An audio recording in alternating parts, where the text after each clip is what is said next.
Hello and welcome, Exiles, to my last Epoch low-life Werebear with Earthquake. Preface this video with, I don't know what the hell I'm doing. I'm not a last Epoch veteran. I'm new to the game. I've only been playing for the last week. So, please try not to backseat me too hard or be too sad if the character isn't the most perfect optimization. I am working with limited tools, limited knowledge. But I'm going to share what I did anyways because I had a lot of fun with it and I think the character turned out decently. To start off with, Berserker. These nodes in the Primalist tree give 100% more damage and 25% less damage taken. This is the sole main reason we're building around low life. That sounds like a pretty big damage modifier, pretty big damage mitigation modifier. That's the reason we're going low life. There is opportunity cost to low life because we have to use these two items here. Granted, you probably could get some really Giga Chad rares or some really basically super powerful uniques in the slot, but this is what we're going with. Exsanguinous and Last Steps of the Living. These trade our HP pool for ward per second.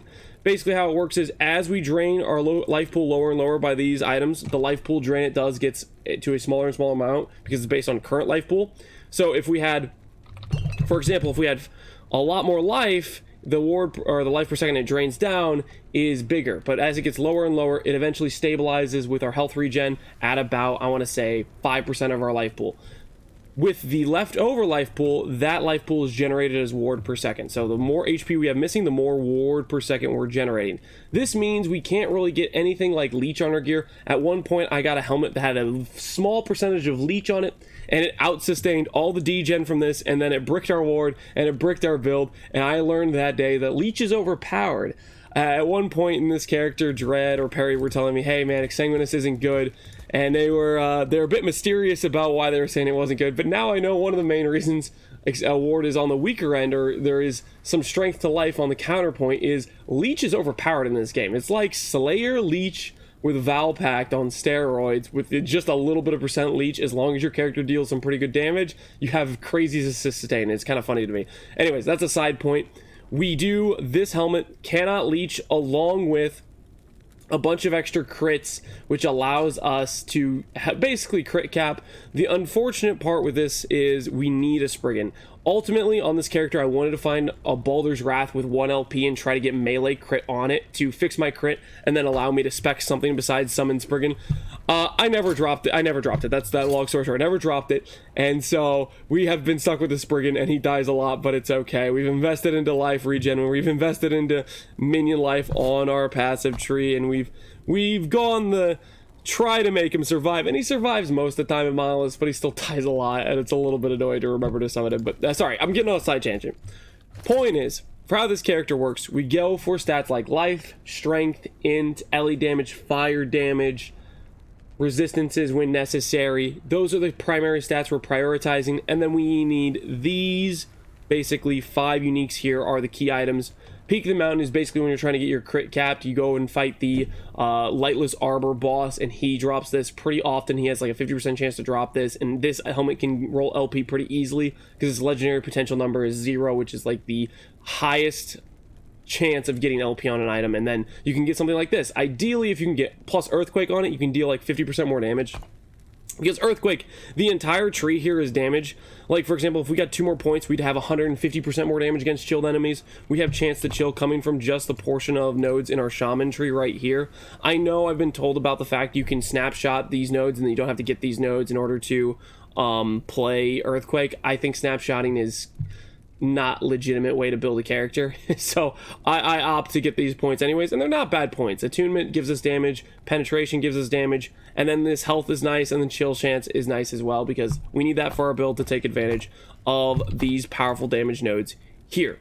Okay, hopefully I've described that well. Our skills are pretty much bear form for crit.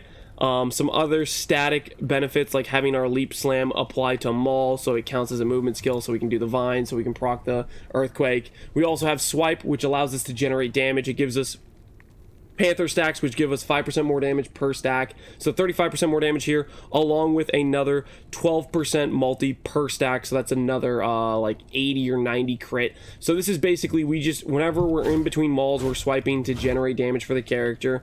And then on top of all of that, we also have Summon Spriggan for flat crit and crit avoid. Ultimately, this is something I want to drop if I get melee crit on my mace, but that requires being lucky, and I'm just not lucky. All right, so hopefully I've described the basics of the character, and I'll give you a quick little showcase of what it looks like on a dummy, so you can have like a baseline of what damage to expect if the enemy had no defenses. So right here, we'd start swiping, we'd be generating our Panther stacks, right? You see our Panther stacks at the bottom here.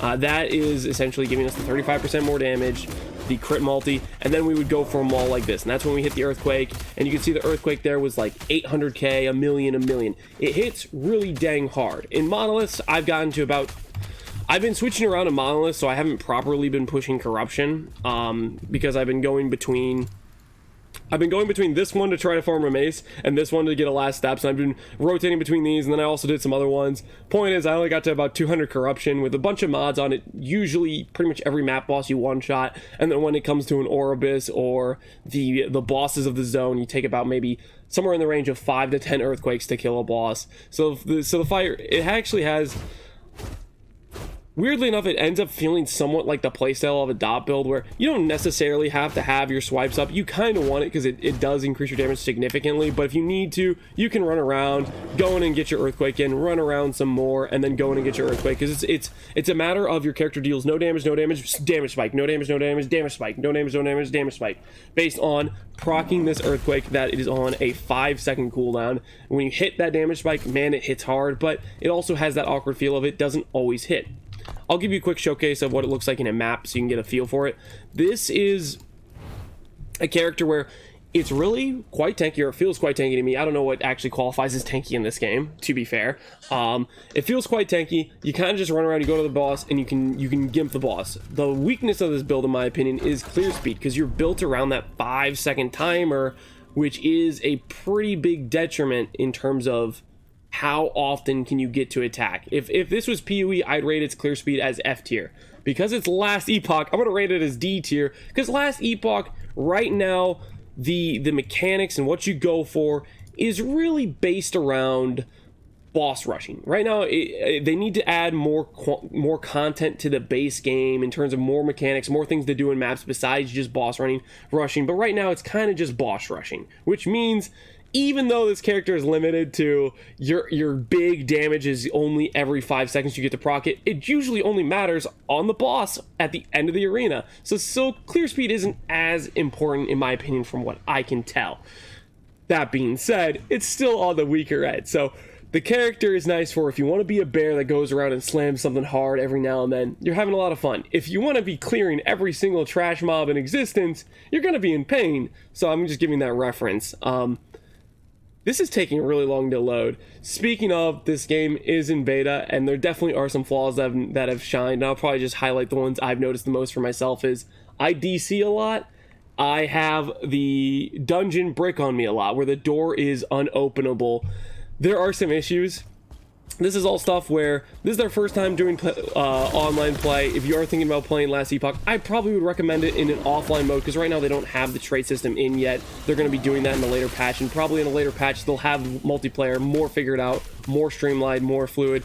You know, I expect them to make improvements, because when I played this 2 years ago, they've come a really long way in terms of content, in terms of quality, and the progress they made suggests to me they're going to keep going at it. They're going to keep making hard progress, and they had one of their biggest, basically, releases of all time for them, which means they're going to have more funding to hire more devs to polish the system out and make it really quite good.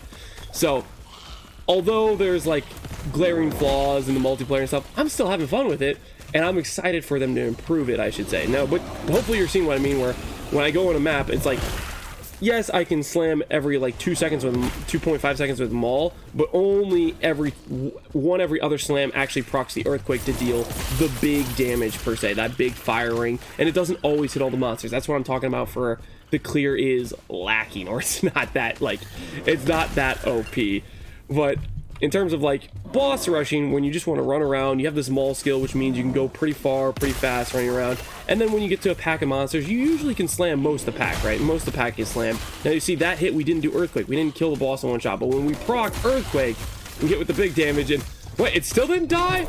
No shot. I'm going to blame the fact that I low rolled on my crits. I should have like, yeah, 87% chance to crit. None of those hits crit. I don't know what the hell is going on there. I was getting robbed, obviously. Clearly I was getting robbed.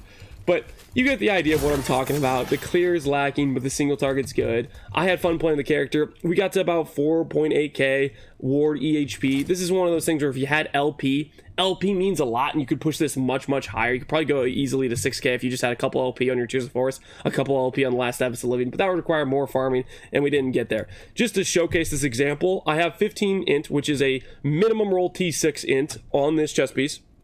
If I drop the int, just to show you the difference that getting LP makes in a build, you'll see we drop all the way from 4,800 ward all the way down to about 4,100. That's one stat that represents about 20% more EHP. So you can imagine if you start getting LP on int or life on these other items here, it's going to be a very large improvement. Something like pen on here would be a big damage improvement on bosses. Something like crit would allow us to drop summon Spriggan and get other basically bonuses elsewhere. We could end up going for crit avoid on the node here instead of some random poison res, and we could get crit avoid capped that way, because right now we have 89 crit avoid.